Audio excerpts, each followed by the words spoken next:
Compasso Colab apresenta o podcast É o que Parece. Aquele que sabe o que contar. É o que Parece. Apresentação: José Francisco Queiroz e Antoninho Rossini.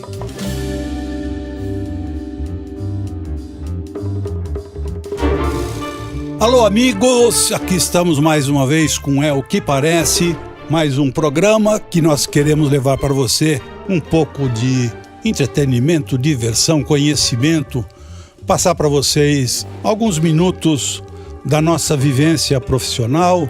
Antoninho Rossini, jornalista, e José Francisco Queiroz, publicitário, por durante algum tempo, não, Rossini? Zé, você conta a história de cor e salteado da propaganda brasileira e com uma grande vantagem. Você não parou no tempo, evoluiu, continua evoluindo e me impressiona até às vezes a forma com que você encara toda esta modernidade e sabe como fazer uso dela na sua vida pessoal, nos relacionamentos que nós temos em comum.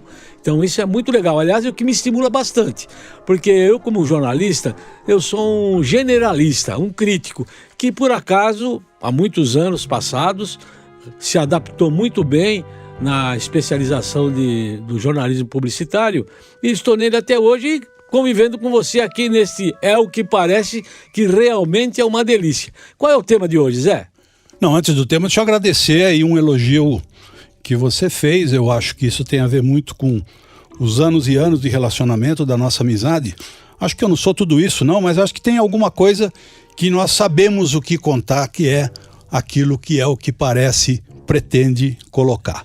O tema de hoje que eu estava querendo propor, Rossini, e você concordou, era falar um pouquinho do que nós chamamos a comunicação auditiva. Não é falar do rádio como meio de comunicação. O rádio é o canal onde acontece a comunicação auditiva, mas a televisão tem a comunicação auditiva, o celular tem comunicação auditiva, as novas tecnologias têm comunicação auditiva, uma coisa bem ampla.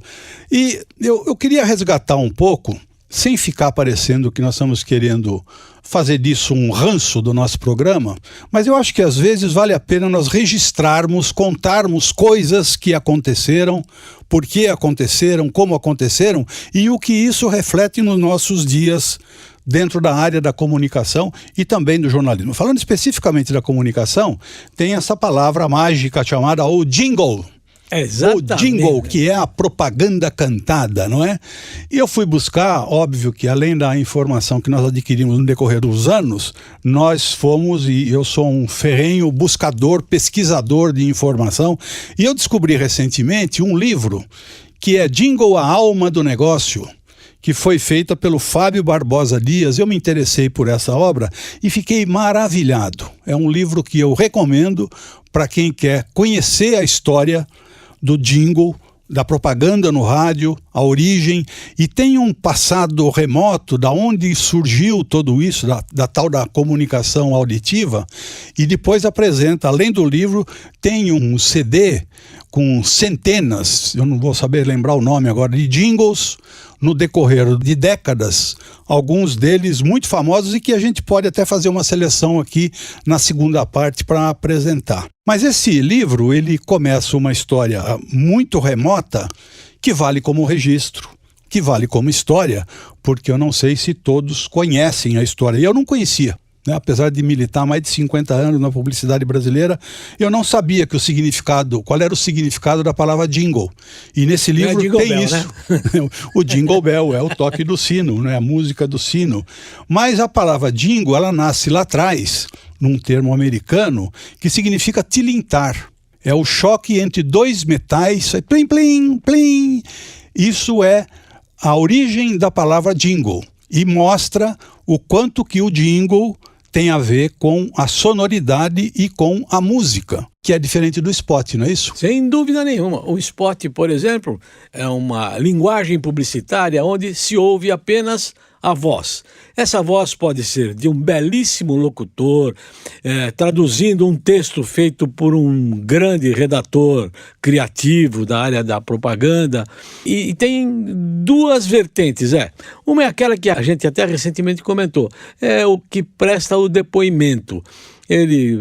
a voz vem dizendo que usa aquilo, que aquele produto ou aquele serviço é de qualidade e recomenda, e leva a chancela de quem está prestando esse testemunhal.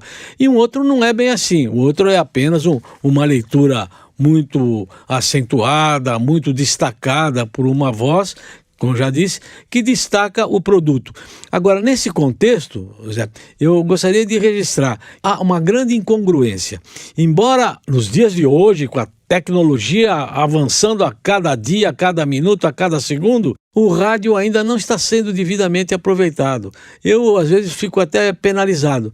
Eu fui agora, 3 semanas atrás, membro do júri do Prêmio Colunistas, e só havia 4 peças, 4 fonogramas inscritos. Fonogramas, portanto, é a voz publicitária para o rádio.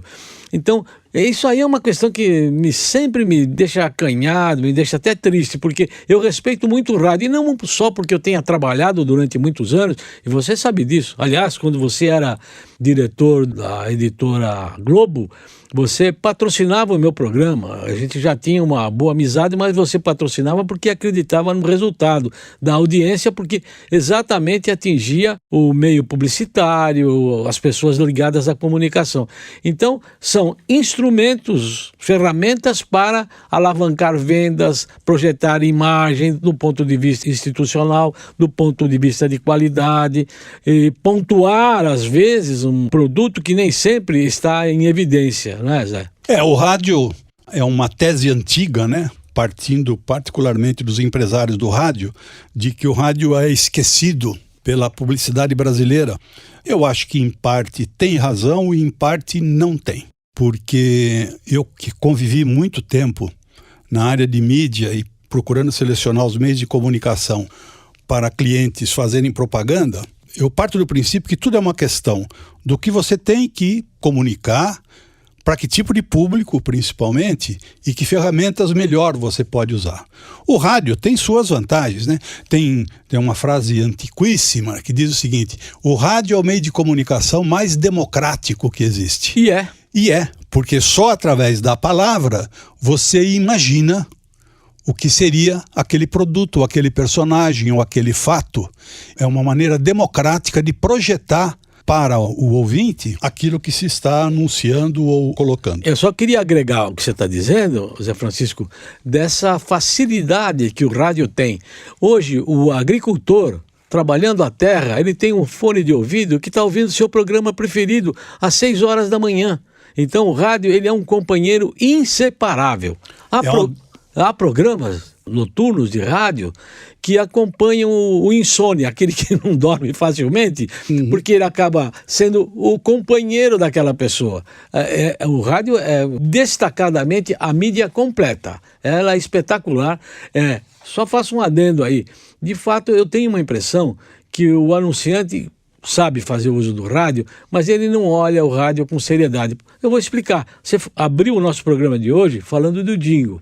O jingle é uma peça publicitária muito bem estruturada, porém mal utilizada no rádio. Muitas vezes o anunciante pega o som de um comercial que foi veiculado ou está sendo veiculado na televisão. Então, não é uma produção adequada. Isso é do ponto de vista mais de imediato. Mas a indústria do fonograma no Brasil é muito grande. Aliás, hoje nem tanto. Mas tinha produtoras especializadas em produzir peças para o rádio. Hoje não é bem assim. Hoje as pessoas estão matando o cachorro a grito, e não porque o rádio tenha decaído. O rádio continua brilhante como sempre.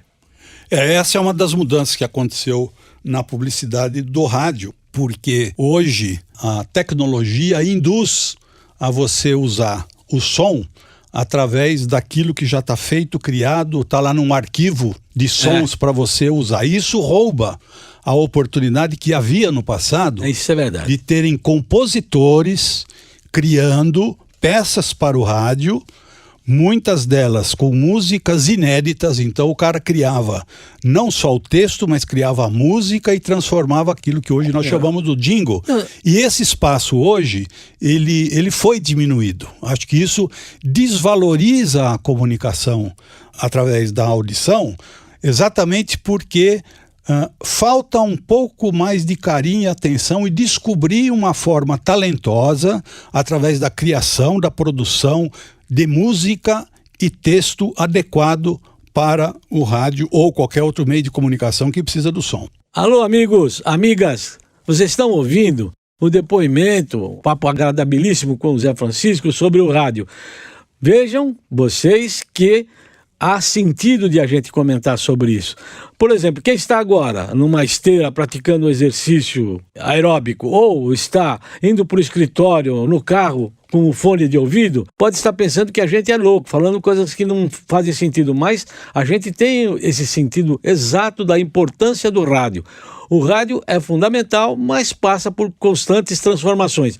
Um dado do ponto de vista econômico, o rádio, o veículo rádio no Brasil sempre ficou com menos de 5% de todo o bolo publicitário. Hoje, o país, indiscutivelmente, ainda não saiu da crise.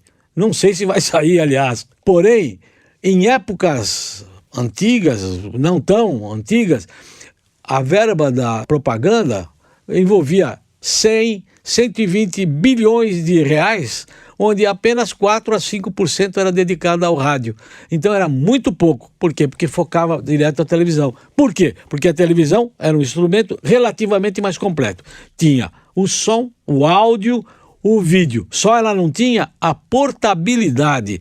Aquele agricultor que tem um foninho de ouvido não poderia estar acompanhando aquele comercial que estava sendo exibido. 2 comentários. Primeiro, a respeito dessa multiplicidade de uso, o que realmente faz com que o rádio seja o companheiro de todas as horas, né, para usar uma frase antiga, mesmo, né, mas que traz junto com ele também a desvantagem de que ele é consumido sem perceber. Eu comparo um pouco nisso o rádio com o outdoor.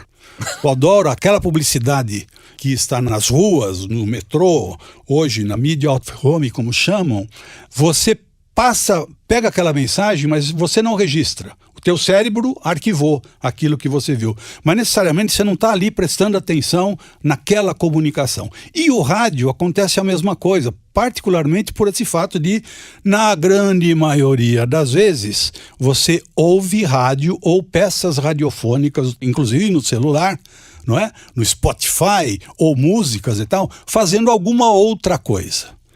Aquilo está penetrando no seu cérebro, no seu pensamento, mas não é algo que você declaradamente prestou atenção que você estaria sendo atingido por esse meio de comunicação.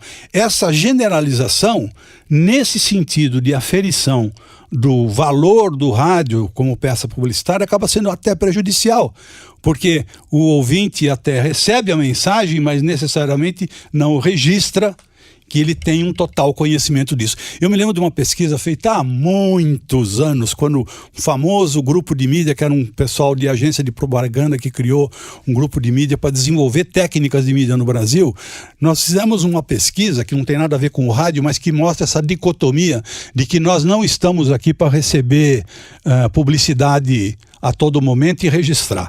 Nós fizemos uma pesquisa que nós queríamos mostrar a importância da propaganda em cinema, que era um meio, e é um meio de comunicação publicitária pouco utilizado também, mas tem ali uma grande vantagem. O sujeito que entra na sala do cinema, senta e as peças publicitárias são exibidas sempre no início da sessão, se ele não estiver dando beijinho na namorada, ele tem que olhar para a tela.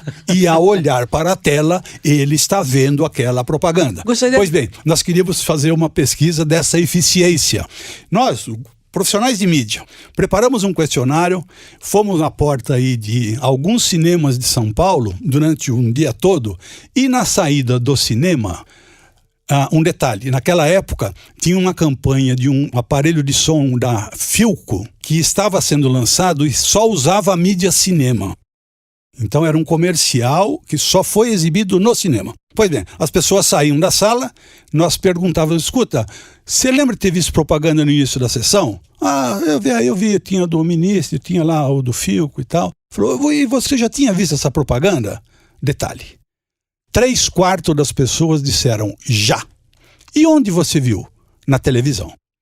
Um comercial que nunca havia sido exibido em outro lugar que não no cinema. Mas as pessoas, pelo hábito de consumir 3, 4 horas de televisão por dia, associavam aquilo como já tendo visto na televisão, e o mérito era do cinema. Então, isso com o rádio também acontece de alguma forma. Esse é o aspecto dessa generalização. O outro, a participação da verba publicitária, eu queria só fazer uma ressalva. Eu costumo dizer, há muito tempo, nós temos no Brasil hoje, entre a AM e a FM, 3.000 e tantas emissoras de rádio, sem contar o que é transmitido hoje na internet, que é uma febre, que não tem necessariamente, não são os canais liberados pelo governo para operar em ondas médias, ondas curtas e frequência modulada, como se diz. Mas o que acontece? Essas 3.000 e tantas emissoras de rádio, eu sempre dizia o seguinte, e digo, eu não conheço nenhum dono de emissora de rádio que faliu. Por que isso? Está tendo... Do que o rádio vive? Das verbas de publicidade. Essa aferição que é feita é verdadeira, é feita através dos grandes anunciantes que detêm o maior percentual do investimento publicitário no Brasil, mas ele é parcial. Eu não saberia hoje dizer, esses levantamentos que é feito do investimento publicitário se equivale a 60%, 70% do volume da propaganda, mas tem um outro tanto que não é medido. E aí entra a importância do rádio como meio de comunicação local. Existem N anunciantes que tem até, não tem nem agência de propaganda, ou se tem agência de propaganda, é das cidades onde operam, que não entram nesse levantamento. E há uma infinidade de marcas e produtos anunciando em rádio, e para estarem anunciando durante tanto tempo é porque tem resultado, senão não estariam ali. Claro, eu não tenho a menor dúvida disso. O rádio exerce aquela magia que a gente já falou, né, de estar acompanhando a pessoa, ajudando ela a imaginar. Por exemplo, eu tenho uma forma muito clara de exemplificar a qualidade do rádio. Por exemplo, tem pessoas que vão assistir a uma partida de futebol pela televisão, mas desligam o som da televisão. Eles gostam de ouvir o rádio. O rádio aguça a imaginação das pessoas. Então, sem dúvida nenhuma, a gente está falando meia hora do rádio, partimos da proposta do jingle e do spot para chegar até aqui onde chegamos. Mas é tão gostoso porque a gente não tem nenhum compromisso que não seja contar o que a gente sabe a respeito. Então é delicioso. Você falou a menção do sujeito que vê a televisão e ouve rádio. Tem uma frase que diz o seguinte: por que o locutor de televisão pensa que o telespectador é cego? E por que o locutor de rádio pensa que o consumidor do rádio é surdo? De tanto que se grita ou de tanto que se repete da imagem, né? Exatamente, Zé. Sem demérito nenhum, mas acho que é mais importante, sem dúvida, que o rádio transmite, por exemplo, no futebol, é um entusiasmo democrático. O locutor está transmitindo, talvez até mais do que ele esteja vendo, para poder realçar aquela partida que está sendo transmitida, né? Você está quase me obrigando a contar um evento que se transformou em folclore no meio nosso. Vamos lá. Não vou contar porque são pessoas do meu relacionamento e vão me pegar de pau, mas aconteceu. Desculpa, gente, eu estou lembrando da cena. Um locutor conhecido, inclusive conhecido seu, que esteve com você, eu acho que no México. Por algum motivo vocês ficaram no mesmo hotel. Pode falar o nome? Não pode. Não pode. Ele é amigo nosso. Mas ele transmitiu um jogo. Estava transmitindo, a bola está com fulano cruzou, a bola entrou na área. E aí ele não dizia, a bola tinha sido gol. E ele não narrava. Aí o repórter de campo, pelo fone de ouvido, falou, foi gol. Ele falou, Gol de quem? Tava no outro mundo. É um cara. E ele tava transmitindo com uma emoção o jogo tão grande que esqueceu de dizer que a bola tinha entrado. E foi o repórter de campo que deu essa ajuda. Mas ele é uma figura maravilhosa. Isso acontece nas melhores famílias. Sem se a gente for entrar por esse caminho, a gente vai provocar riso aqui para todo mundo. Zé, diz aí qual é a frase do dia. A frase do dia. Bom, hoje nós falamos do rádio e falamos do tempo. Eu tenho 2 frases do dia sobre o tempo. Não, mas fala uma, senão não começa... Não, cabe as 2. Não, Zé, você vai inflacionar o mercado, pô. Frase do dia, pô. Tá bom, então vou falar uma só. Tempo. A má notícia é que o tempo voa. A boa é que você é o piloto. Essa é boa, mas você já repetiu ela no outro programa, Zé. Você está confundido, essa eu não falei ainda. Então... Não falamos nessa, não. Não, bom, então tá contado. Não. Eu tive a sensação que você tinha repetido. É que a gente de vez em quando conversa por aqui, vocês não vão estranhando não, viu? Aqui é papo de amigo. Vou falar outra. Previsão do tempo. Ele está passando, já está na hora da gente ir embora. Pessoal, é isso aí, ó. Estamos terminando mais um É o que Parece, aquele que sabe o que contar. E, olha, estejam sempre conosco. Começamos tentando falar de comunicação auditiva e acabamos roubando tempo falando de outras coisas que eu achei interessantes também. Mas na próxima vamos falar de comunicação auditiva, que tem um pouco de história para contar aí e jingles famosos para mostrar. Beleza. É o que parece. Aquele que sabe o que contar. Apresentação: José Francisco Queiroz e Antoninho Rossini. É o que parece. Realização: Compasso Colab.